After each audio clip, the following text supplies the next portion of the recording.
podcast hoje, Conexão em Ação, elas podem, mas nós vamos conversar com a treinadora comportamental Márcia Mariano, de Cuiabá, paulista, é isso? Paulista, morando em Cuiabá. Seja muito bem-vinda, Márcia. Gratidão pelo convite, Rô, é muito gostoso saber que eu vou poder falar um pouquinho para essas mulheres que estão aí nos ouvindo, né?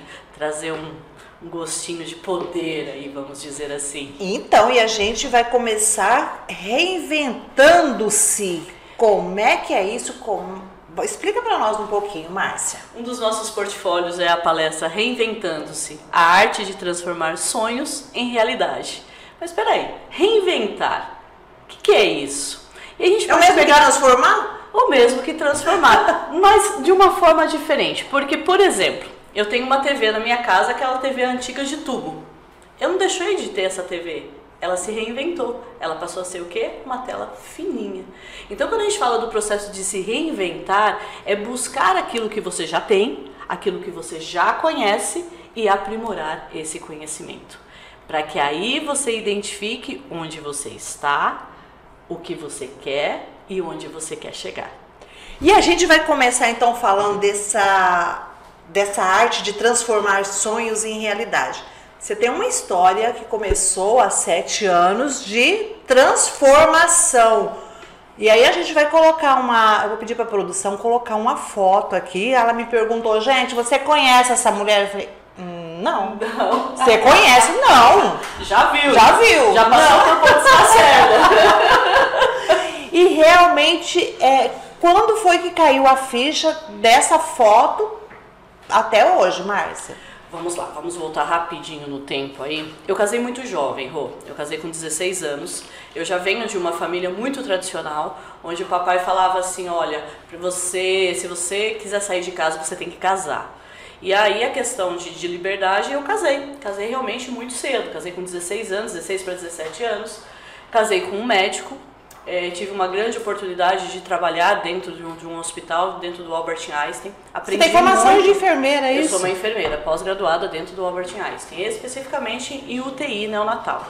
Então foi uma área assim que eu atuei, que eu gostei demais.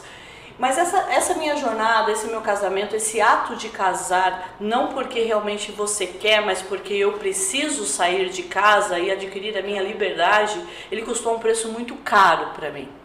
E fiquei 18 anos casada e foram 18 anos de um casamento de agressão física, verbal e emocional.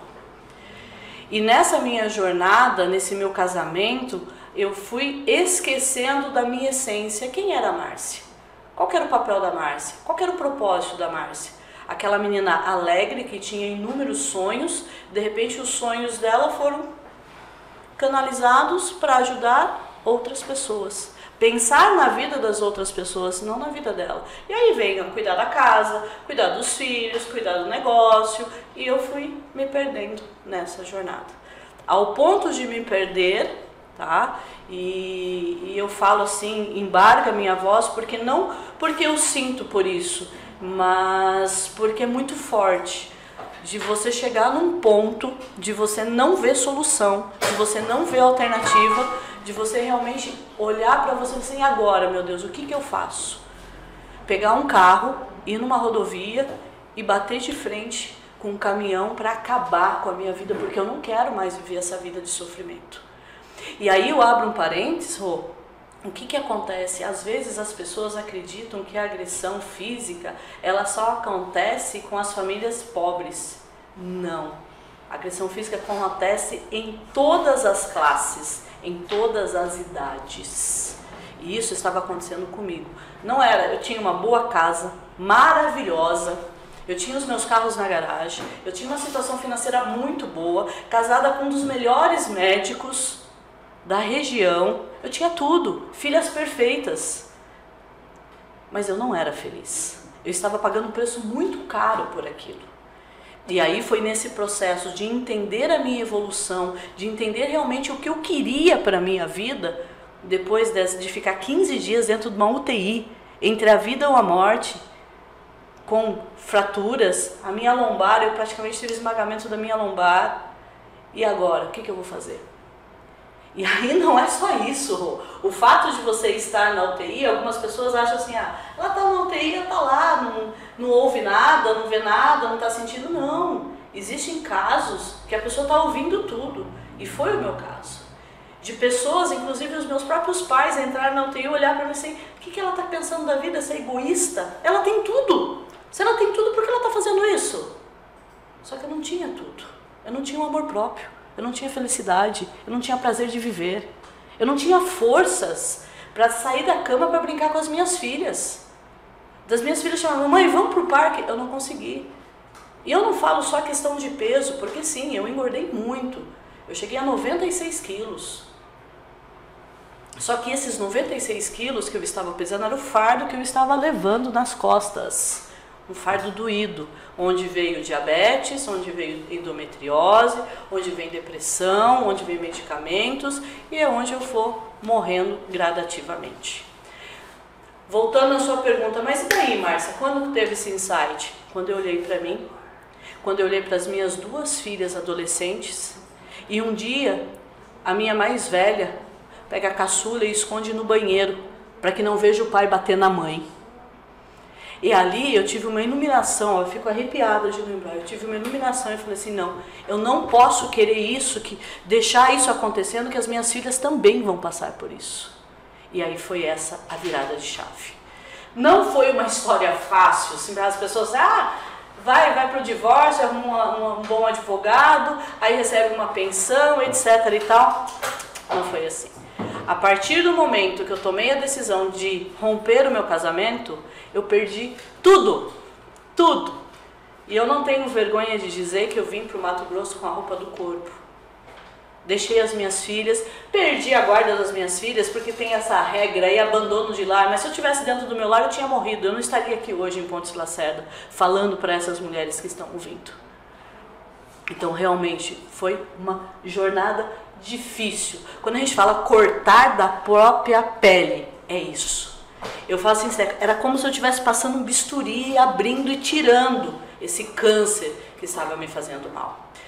Obviamente que eu falo para todas as mulheres, você precisa de pessoas para te ajudar, você precisa de um bom psicólogo, você precisa de um bom terapeuta, você precisa de um bom acompanhamento, porque sozinha você não consegue. Você precisa de ajuda, você precisa gritar por essa ajuda, porque senão você morre. E aí a gente vê nas estatísticas quantas mulheres estão morrendo em decorrência disso. Por isso, Rô, que eu saio e vou buscar forças. Tenho várias formações. E aí eu agradeço a Deus porque tudo isso aconteceu nesses 18, 19 anos de casada. É onde eu fui buscar conhecimento. A princípio, o conhecimento eu achava que era só para mim. Eu vou ser psicanalista, eu sou pós-graduada em psicologia positiva, eu também sou coach, eu sou terapeuta, eu sou sexóloga. Eu preciso buscar tudo isso. Mas aí quando eu entendi o processo, que é um processo de missão, de propósito, eu entendi que não era para a Márcia, é para as outras mulheres. Porque o conhecimento que eu consegui adquirir, muitas outras mulheres não conseguem. Elas se privam, elas têm medo de se conhecer. E essa é a minha maior missão. Vir para Pontes e Lacerda, falar para essas mulheres, ter esse privilégio de subir no palco e falar assim, olha, eu não estou contando uma historinha que eu li, eu não estou contando uma historinha que eu assisti, é a minha vida, é ela que eu vou contar. E qual que é a diferença minha para você? Nenhuma. A mesma ferramenta que chega a ti, chega a minha. Vai ser tudo uma questão de escolha, o que eu quero realmente. E aí entra o que eu falei, cortar da própria pele. E esse processo, você disse que custou muito caro. E tempo? E tempo. Eu fiquei, quando eu vim de São Paulo, nessa busca, eu não tenho vergonha de dizer para as mulheres que eu vim fugindo realmente. E dentro desse momento que eu fujo, que eu busco, que eu grito por esse socorro, eu fiquei 1 ano praticamente em Cuiabá.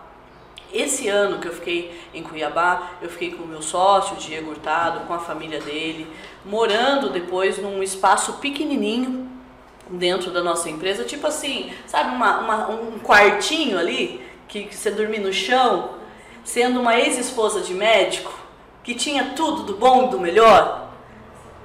Essas coisinhas que foram fazendo com que eu não voltasse a buscar a minha essência. Depois de um ano, aí sim, enfrentando a questão do divórcio, porque o ex-marido me falou assim pra mim, ó, vai lá, eu vou assinar os papéis e não quero te ver mais.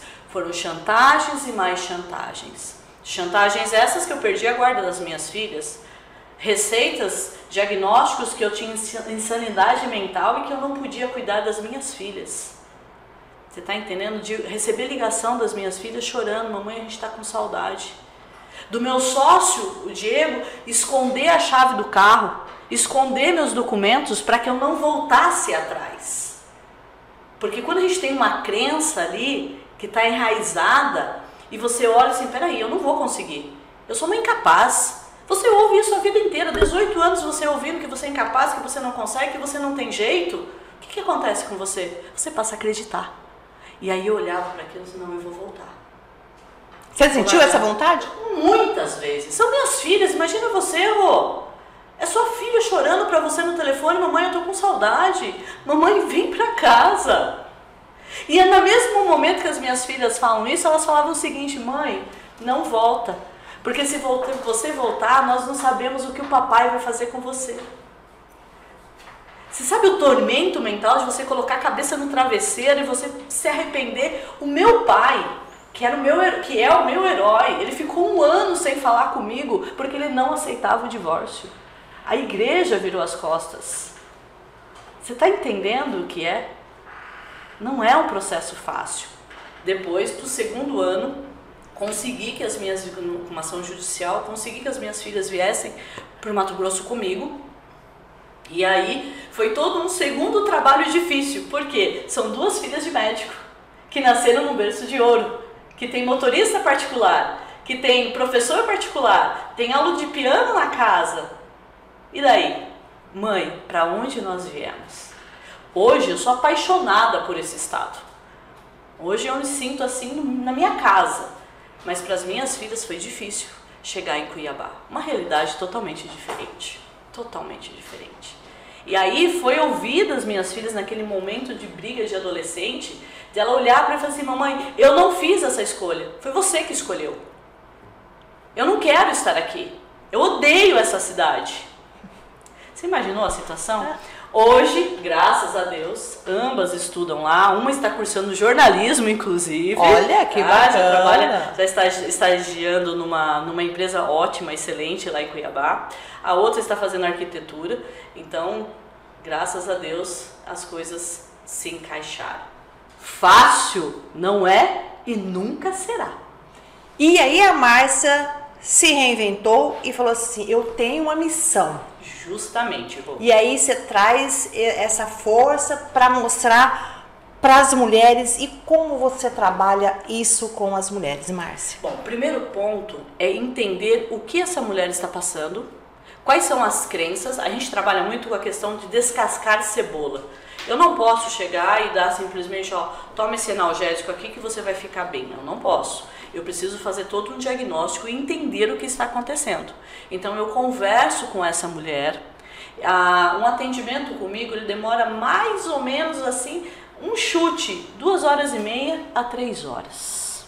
Tá? É onde ela vai sentar no meu divã, onde ela vai contar a história dela, onde eu vou entender o que ela quer para a vida dela, segundo a visão dela, não a minha. Porque eu tenho consciência que cada um tem a sua jornada. E o meu papel, como você mesmo disse, essa minha missão é trazer essa clareza para essas mulheres.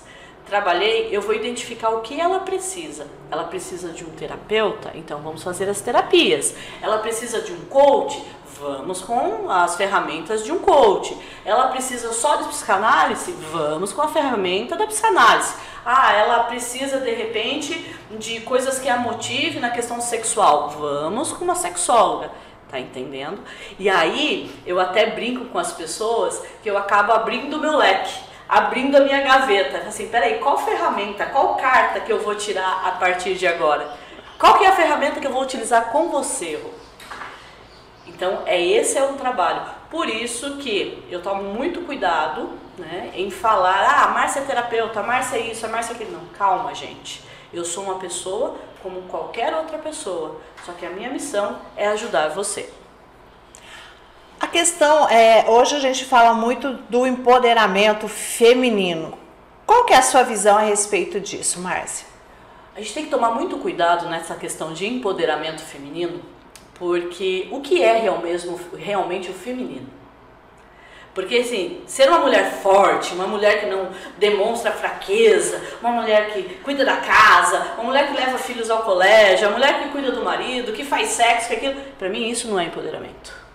Empoderamento é aquela mulher que ela olha para ela e diz assim, eu sei o que eu quero para mim e eu quero ser feliz, independentemente do que uma sociedade machista ou uma sociedade preconceituosa fale. Ela não é aquela frase que a mamãe falava, Maria vai com as outras. Eu sei o poder que eu tenho e eu sei o que eu quero e eu sei como eu vou usar esse poder. Então, na minha visão, o empoderamento é isso. Porque um exemplo que eu dei quando nós estávamos conversando um pouquinho antes, nós estamos no mês de março. No dia 8 de março nós recebemos várias mensagens dessa mulher forte, dessa mulher poderosa, dessa mulher guerreira, dessa mulher maravilha. Ok, mas por trás de tudo isso tem uma pessoa debilitada. Tem uma mulher que quer carinho, que ela quer um cafuné, que ela quer alguém que faça uma massagem nos pés, que ela quer um mimo. Tem essa mulher que chora, essa mulher que sente, essa mulher que tem sentimento. E não tem nada de errado com isso, pelo contrário, nós crescemos nas nossas fraquezas, nas nossas adversidades. Você só sabe o quanto de força você tem quando você precisa utilizar dessa força. E você usa essa força quando? Quando você está na fraqueza. Então, para mim, empoderamento é isso.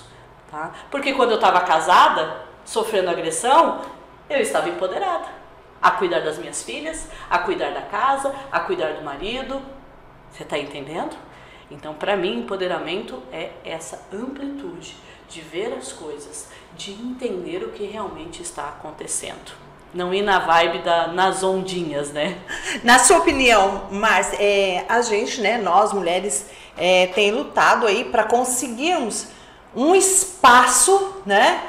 Vamos dizer, pelo menos igualitário aos homens, né? E aí a gente cai nessa, vamos fazer. Você acha que realmente o que é fazer a diferença?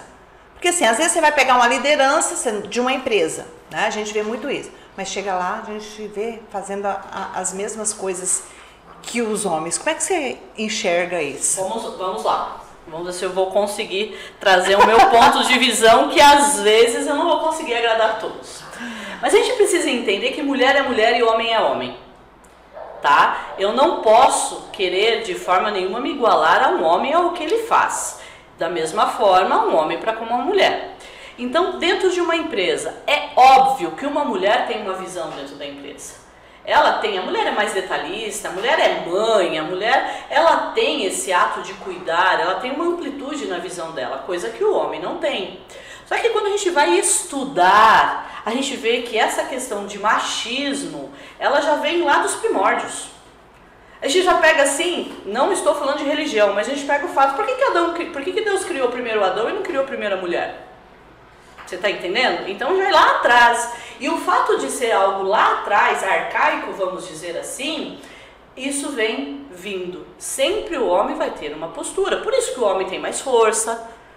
Mas por isso que um homem não consegue parir um filho.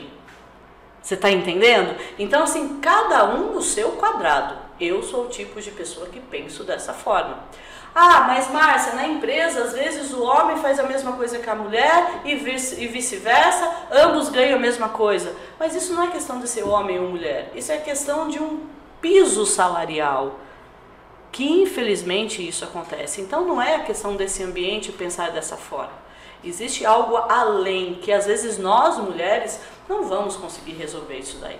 Tá? Que a mulher trabalha mais, é óbvio que a mulher trabalha mais. Porque aí novamente eu volto, se a gente pega a história, A mulher, o que ela fazia? Ela ficava dentro de casa, o marido ia só para buscar uma caça. Só por quê? Porque ele tinha que ficar quietinho na tocaia, esperando a caça chegar para ele dar um tiro certeiro e trazer comida para casa. E a mulher? Ela lavava, cozinhava, cuidava dos filhos, cuidava da plantação, cuidava da casa e defendia a casa ainda dos invasores. Então a mulher já tem esse lado mais poderoso, né?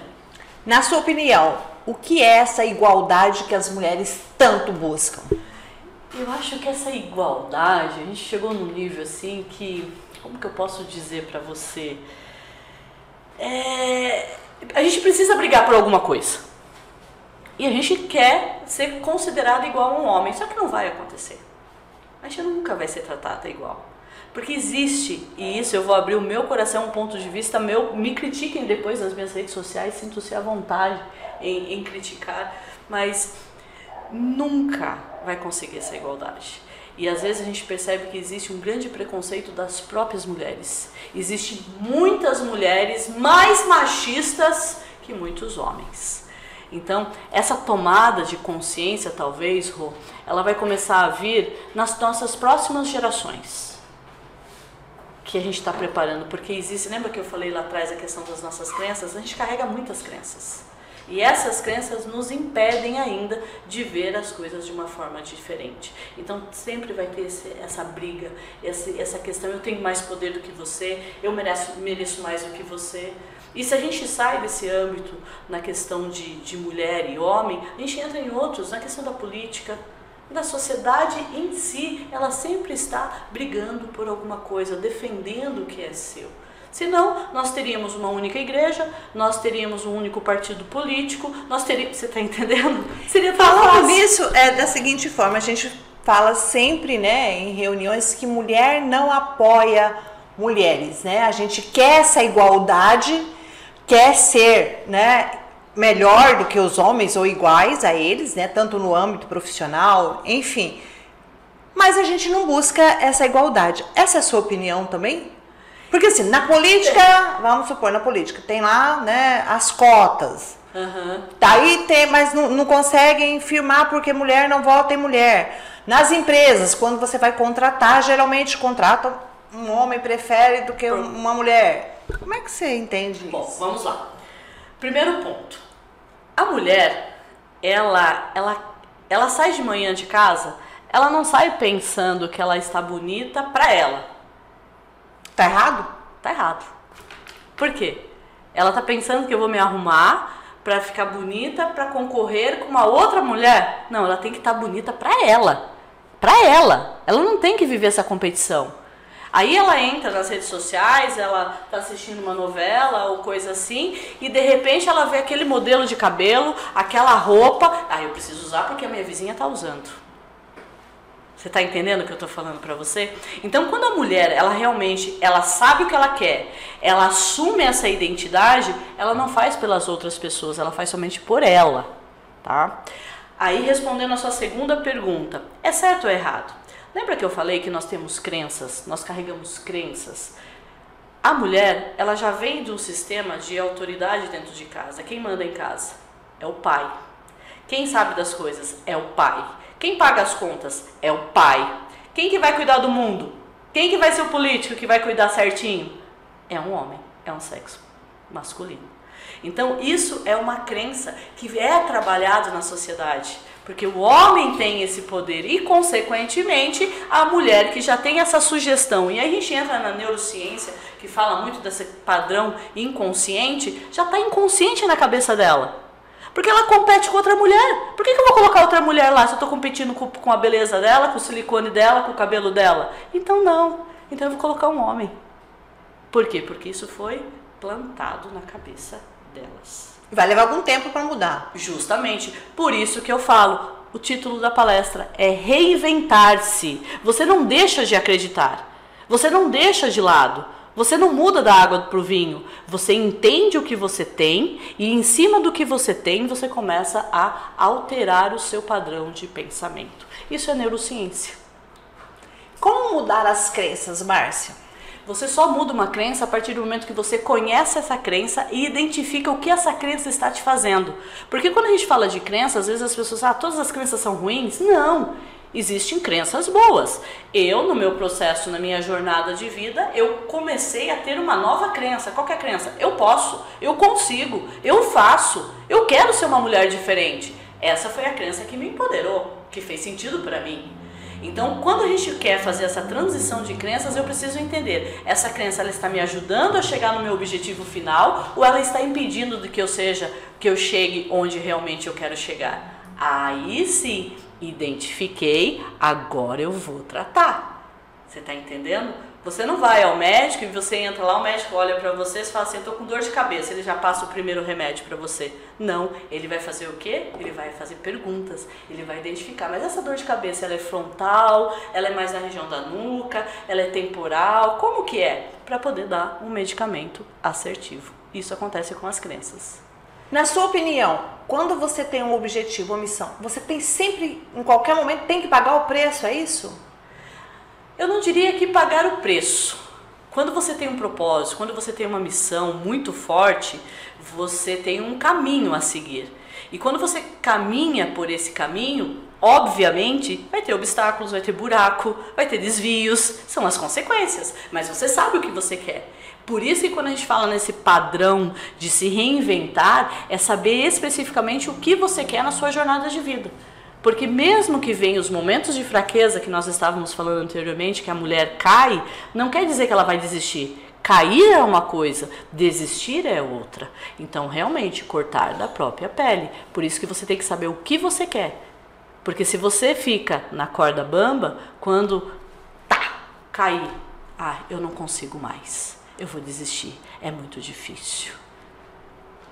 Márcia, na sua palestra você traz aí 7 sinais, é isso, né? 7 níveis 7 níveis evolução. De evolução. Quais são esses níveis? A gente diz no processo de desenvolvimento, aí a gente entra um pouquinho na programação neurolinguística de Robert Dildes, que Robert diz, ele estudou essa neurociência e ele fala que para tudo que a gente quer ter um objetivo final, a gente precisa avaliar o ambiente onde nós estamos inseridos. Que tipo de ambiente que você está? E quando a gente fala de ambiente, entra numa amplitude maior. Pode ser a minha mente, pode ser um relacionamento, pode ser a casa dos meus pais, pode ser o meu lar, pode ser o meu trabalho. Eu preciso identificar onde eu estou. Por quê? Quando eu estou nesse ambiente, eu tendo a ver coisas, comportamentos que não me fazem bem. Eu não estou bem, eu não estou feliz como eu gostaria de estar naquele ambiente. Só que eu não vou mudar o ambiente. Ninguém muda a outra pessoa. E aí a gente avança no próximo nível, que seria comportamento. Eu preciso entender, eu estou agindo ou reagindo de acordo com o que acontece no meu ambiente. Eu estou reclamando, mas o que eu faço de diferente ou o que eu posso fazer de diferente para ter essa mudança no meu ambiente? Mas espera aí, eu não vou conseguir, já passei ambiente, comportamento, agora eu vou entrar na questão, o que eu faço? Quais são as minhas capacidades? O que eu posso fazer de diferente com isso daqui? É como se esse indivíduo, ele começasse a ter uma visão mais ampla do problema que ele está. Albert Einstein fala, ninguém consegue resolver um problema estando no problema. E a gente vê um exemplo muito claro disso, que às vezes a gente está ali com a cabeça naquele problema, a gente não consegue, meu Deus, como que eu vou resolver isso daqui? Eu não sei como resolver isso daqui. Aí chega alguém e fala assim, sua besta, por que não faz isso daqui?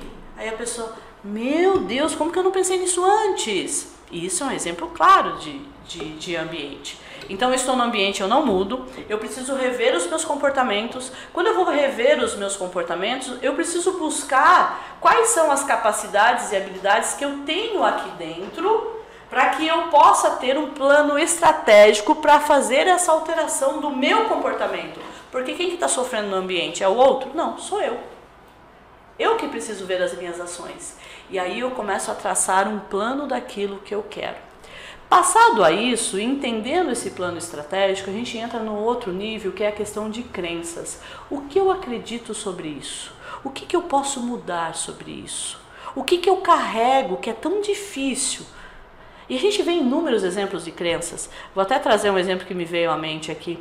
Você já viu que aquela história que o chinelo virado a mamãe morre?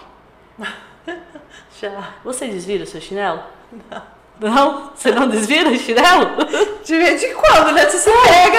Mas você é uma jornalista, a gente até brinca assim, você é uma jornalista. Você já viu alguma notícia narrando que chinelo virar, a mamãe morreu porque o chinelo estava virado? Então o que eu quero trazer com esse exemplo simples? É que existem crenças que às vezes estão no piloto automático.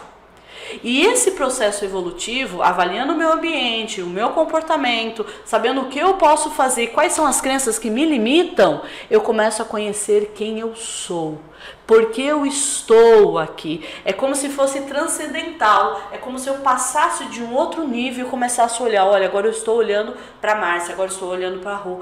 Sou esse tipo de pessoa. Eu sei quem eu sou, eu sei o que eu quero aqui, eu sei qual direção tomar agora. Esse é meu nível de identidade. E quando a gente entra no nível de identidade, é um nível assim fantástico, porque eu já sei quem eu sou, eu já sei o que eu quero fazer, agora eu vou seguir para a ação. E aí você olha lá atrás, aquele ambiente ficou lá atrás. Eu não preciso mais sofrer por ele, eu vou seguir rumo à frente. E o seguir rumo à frente, você entra no nível de afiliação, onde os seus grupos de mulheres, por que eles se unem a você? Porque todos estão com o mesmo objetivo. Eu quero fazer como você, Rô. Eu quero ser esse tipo de mulher que você é. É o que eu ouço das mulheres. Márcia, a sua história, eu preciso da tua ajuda. Eu quero fazer como você fez. E aí a gente entra no 6º nível, que é a afiliação. As pessoas se unem com o mesmo propósito, com a mesma missão. E isso torna as mulheres fortes. E o último nível é a questão de legado, que a gente entra no final, que às vezes as pessoas acham que legado você deixa porque você morreu. Não.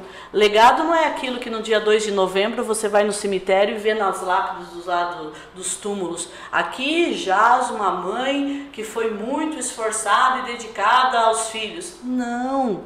Legado é tudo aquele processo que você fez, a vida que você levou fazendo aquilo que você fazia pra você, porque você gostava de fazer, e consequentemente as pessoas que se afiliaram a você também vai seguir esse propósito. Que legado você quer deixar para as mulheres, né, que você é um público, e também para as tuas filhas? Eu quero deixar o legado para elas que elas não precisam de um outro parceiro, que elas não precisam de alguém ao lado delas, que elas são fortes, que elas possuem ferramentas suficientes para chegar onde elas querem. Mas o maior, saiba onde quer chegar. Porque quando você sabe onde você quer chegar, você consegue avançar e avançar sempre, mesmo em frente às adversidades. Você está dizendo que quando você diz que ela não precisa de parceiros, é isso? Não precisa? Por quê? Porque assim, nós mulheres, se a gente for ver, nós fomos, vou dizer eu sou de uma geração um pouquinho mais atrás, mas que nós somos condicionadas ao quê? Você cresce, você faz uma faculdade, você casa, você tem os seus filhos, e cadê os seus sonhos? Você está entendendo? Então, primeiro busque os seus sonhos. Se casamento, se um parceiro é o seu sonho, vai para cima, casa e seja feliz. Mas se você tem outros objetivos na sua vida, siga atrás desses objetivos. Não seja o que as outras pessoas, eu até gosto dessa frase, não seja o que as outras pessoas querem que você seja, seja o que você quer ser. É isso que eu falo para as minhas filhas. Mas isso pode haver um equilíbrio, você pode buscar o sonho ao lado de um parceiro, de alguém que te apoie, né? Justamente a tua palavra, desde que tenha equilíbrio. A gente não pode ficar inferior, a gente não pode ficar abaixo, a gente tem que ter esse equilíbrio. E aí é sabido que dentro de um relacionamento, se isso não for feito um acerto muito grandioso ali, se os dois não estiverem alinhados com os mesmos propósitos, dificilmente isso acontece. Quer ver um exemplo? Você casou, marido, você tem 2 filhos, tá? Um homem e uma mulher. Diz pra mim, qual que frequenta a sua casa mais depois que casa? O homem ou a mulher? Mulher. Isso é equilíbrio? Entendeu o que eu tô querendo dizer para você? Equilíbrio é ter essa consciência. Não é porque eu sou a mulher que eu vou mais na casa da minha mãe. O meu marido também precisa visitar os pais. Fala para nós, Márcia. Quem é Márcia antes casada e Márcia agora independente? Ufa, que pergunta, hein? Quem é a Márcia antes? A Márcia antes, é até forte essa pergunta, é uma mulher que se via perdida. Uma mulher que não sabia onde queria chegar. Que o objetivo maior dela era satisfazer as outras pessoas. Tornar as outras pessoas felizes. Ver as outras pessoas felizes. E quando eu falo pessoas, tanto dentro do meu âmbito familiar como fora, essa era a Márcia. A Márcia que não se preocupava se ela estava doente ou se não estava doente. Ela tinha que estar sempre firme e forte para todas as pessoas. Essa Márcia hoje é a Márcia que subiu no salto. É a Márcia que sabe que tudo aquilo que ela passou teve uma grande lição para me tornar quem eu sou hoje. Para ajudar inúmeras outras mulheres que talvez estão na mesma situação que um dia eu estava. É trazer felicidade, é trazer prazer para viver. É acordar todo dia de manhã, agradecer a Deus e falar assim, mais um dia que eu posso seguir com a minha missão de transformar vidas ou salvar vidas. Essa é a Márcia de hoje. Se você encontrasse frente a frente com você hoje, o que você diria? Larga a mão de ser besta. Simplesmente simples assim. Mas óbvio, vamos lá, brincadeiras à parte. Se hoje eu encontrasse com a Márcia do passado, eu falaria para ela, tá a minha mão, eu te ajudo. Porque eu sei que sozinha a gente não consegue. E o que você diria para as mulheres que estão nos assistindo e que talvez tenham uma história como a sua, como a minha, ou qualquer outra história que quer sair do quadrado, mas não consegue? Primeiro, identifique por que você quer sair desse quadrado. O que está te prejudicando dentro desse quadrado. Depois disso, essa mulher, ela precisa procurar ajuda. Sozinha, ela não vai conseguir. Porque, Márcia, é uma crença, existem muitas mulheres que conseguiram. Sim, existe essa possibilidade, mas é uma porcentagem muito baixa. Então, essa mulher que está dentro desse quadrado, sofrendo, ela precisa buscar ajuda. Ela precisa gritar por socorro e não ter vergonha disso. Porque não tem problema você se sentir fraca. Você não precisa ficar forte o tempo todo. E você precisa de ajuda. É isso que eu falo, busco ajuda, busque constantemente. Se você está buscando em determinada situação, determinado órgão, com determinada pessoa, terapeuta, psicólogo, psiquiatra, e você está vendo que não está surgindo resultado, procure um outro profissional. Eu me coloco à disposição para orientar essa pessoa qual profissional ela precisa procurar. Eu me coloco inteira à disposição. Depois você deixa as minhas redes sociais, deixa o meu Instagram. Não vou deixar o meu celular, porque às vezes eu não consigo responder a todos, mas vou deixar lá no meu Insta, no meu direct. Manda um direct, Márcia, eu estou passando por essa situação. Qual profissional que eu vou procurar? Eu vou orientar. Pode ter certeza absoluta, porque essa é a minha missão e o meu propósito. Márcia, obrigada por fazer parte hoje. Eu tenho certeza que muitas mulheres vão se inspirar em você com a sua história maravilhosa de superação. E é isso que a gente precisa. Gratidão, gratidão. Eu quem agradeço e deixo mais um recado. Lembre-se sempre de se lembrar. Todas nós, mulheres, temos uma história. E a gente não pode desprezar a história de forma nenhuma. Honre e respeite a sua própria história, porque você está nessa vida para aprender e deixar um legado. Finalizando, elas podem mais o quê? Elas podem tudo que elas quiserem, tudo. Não tem limite.